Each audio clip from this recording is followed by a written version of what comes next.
Hello, and welcome to Color Commentary. I'm TJ, your average fan, and I'll be talking to you today about the Netflix movie They Clone Tyron, starring John Boyega, Tiana Paris, and Jamie Foxx. Let's get right into it, shall we? Spoilers! Okay, so this was a fun movie. It had some hilarious moments, it had some shocking moments, and then it had just silliness all around. And Jamie Foxx was hilarious throughout the entire movie. I just loved him. I loved him to death. John Boyega sold that he was this hardened drug dealer who was depressed about his brother being killed by a police officer when he was young, and got a distant mother and all this kind of stuff. And Tiana Paris sold it as this lady of the night, I shall say, that's trying to do her own thing and not have no pimp and deal with all this other stuff. And Jamie Foxx as the pimp was hilarious. This movie was so much fun. It was like blaxploitation but modernized. Even down to the graininess of the film quality, to the little film bubbles that used to pop up in old movies. The little black dots. You see that come up a few times throughout the movie. A downside to this movie, I'd have to say that it was a bit long. It stretched out a little longer than it probably needed to in some spots, so it could have been a little shorter. The runtime is a lot. When I first put it on to watch it, I was like, oh boy. But before I knew it, I was enjoying it, and after a while, I didn't even care. Though I still thought about the time, but I didn't care. I just wanted to finish the movie because I was enjoying it. I was having fun. So that's a plus for the movie. A negative and a plus, actually. So yeah, they cloned Tyron. John Boyega's playing the character of Fontaine, this hardened drug dealer who is going through a lot, trying to keep his territory, going against another gang. And one of the people that's in his territory is Jamie Foxx's character of the pimp, who pays him money to, be able to run his prostitutes in his area. And Tiana Paris is one of those prostitutes. So that's how they all end up together. Jamie Foxx didn't pay his money one day, so he went to go get it himself. Fontaine did, to John Boyega. And he got his money, came out, he got into it after he broke the leg of an opposite gang member. And that gang member went and told his boss, and so they came and hunted him down and killed him. That was the start of everything going crazy, because next thing you know, John Boyega Fontaine wakes up in his bed, and he had a dream about getting shot.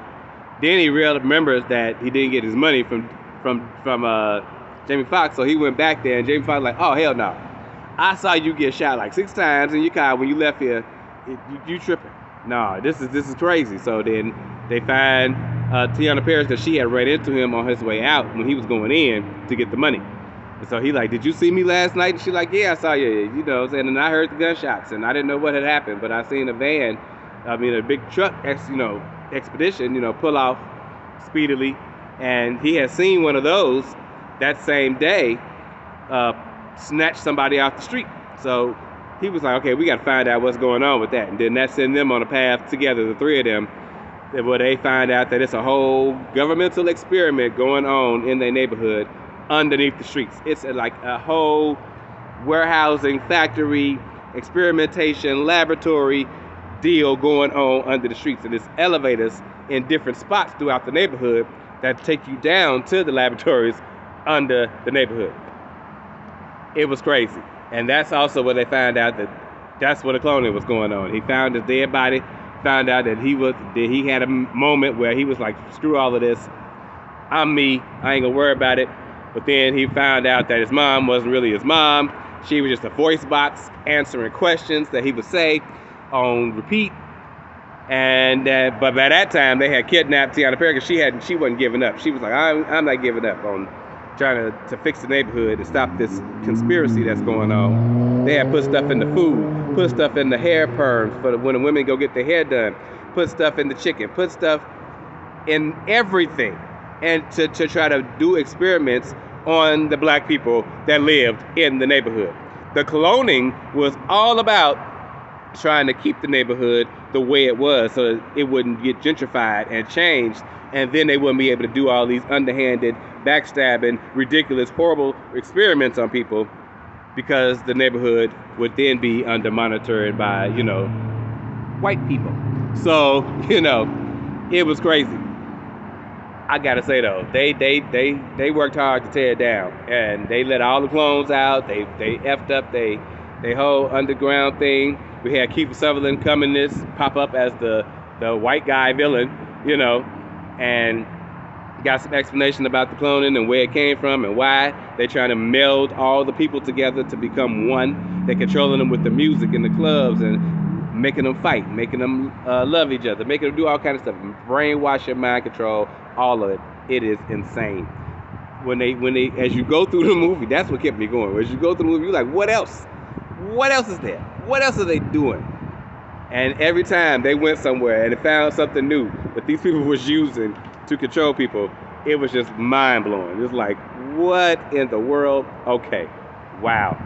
So yeah, in the end, they tear it all down. Fontaine and them all get everything done, and then it's on the news now. So now the news is talking about this thing and clones and all these people going on, and then who's watching the news but another clone of Fontaine in California? He a gangbanger in California. So John Boyega, gangbanger in California, tattoos on his face, everything, and his name is Tyron. The boys look at him when one of the clones end up on the screen from the news, and they all turn to look at him like, hey, Tyron, ain't that you? Like, and that's how I go off. So I'm like, well, y'all could really, expand the story to see what Tyron actually does. Come to find out that the original person was the scientist that worked for the government. It was his idea. That's why, and he had been cloning himself and sending them out with the memory of his dead brother for years. It's sales clearly because there's a Tyron in California all over the country. This one was in Atlanta. They trying to bring down the ones in Detroit, the ones in California, the ones in New York. They on a mission to take down all the different cells that's manipulating and doing bogus testing on people in these neighborhoods. So yeah, after all of that, it turned out to be a fun movie. It was fun.